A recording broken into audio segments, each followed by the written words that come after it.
दोस्त आज की कहानी है सच्चा प्यार की हैसियत। तो कहानी शुरू करने से पहले कहानी का सबसे इम्पोर्टेंट बात को समझ लेते हैं। तो चलिए, कुछ लोग सिर्फ झूठे प्यार का दिखावा करते हैं, वास्तव में प्यार नहीं करते हैं। उसके विपरीत कुछ लोग वास्तव में बहुत प्यार करते हैं, लेकिन कभी भी उसका दिखावा नहीं करते। आज के समाज में दिखावा करने वाले लोग ज़्यादा है। ये कहानी आज सच्चाई भी उसी के बारे में है। एक आदमी और उसकी पत्नी चिड़ियाघर घूमने गई। देखते ही देखते वे दोनों बंदर के पिंजरे के पास पहुँचे। वह उन्होंने देखा कि एक बंदर अपनी मादा के साथ बड़े जोश में खेल रहा था। ये देखकर पत्नी ने अपने पति से कहा कि देखो कितना रोमांटिक जानवर है, अपनी मादा के साथ कितना प्यार से खेल रहा है। तब पति चुप रहा।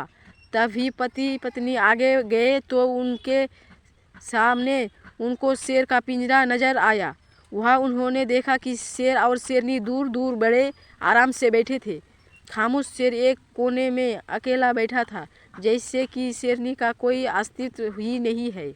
ये देखकर पत्नी ने थोड़े दुखी मन से पति से कहा कि कैसा जानवर है, बिल्कुल अलग ही बैठा है, जैसे कि शेरनी को तो जानता ही नहीं।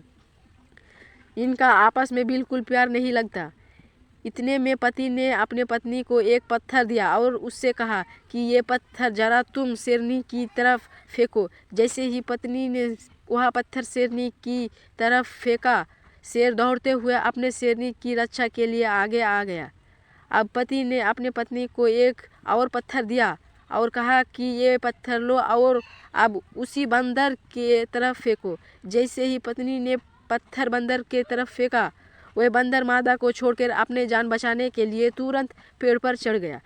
इन दोनों जानवरों की प्रतिक्रिया समझते हुए पति ने अपनी पत्नी से कहा कि बंदर की तरह झूठे और आशाशाली लोग अपने खोखलेपन को छिपाने के लिए अक्सर इस तरह के व्यवहार दिखावा वाले रोमांस के ढोंग करते हैं।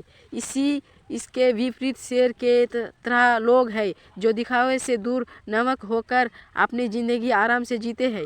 आज के समाज में बंदर जैसे लोग ज़्यादा हैं और शेर जैसे लोग बहुत कम। आज के समाज में झूठे और दिखावा करने वाले लोग बहुत ज़्यादा बढ़ गए हैं।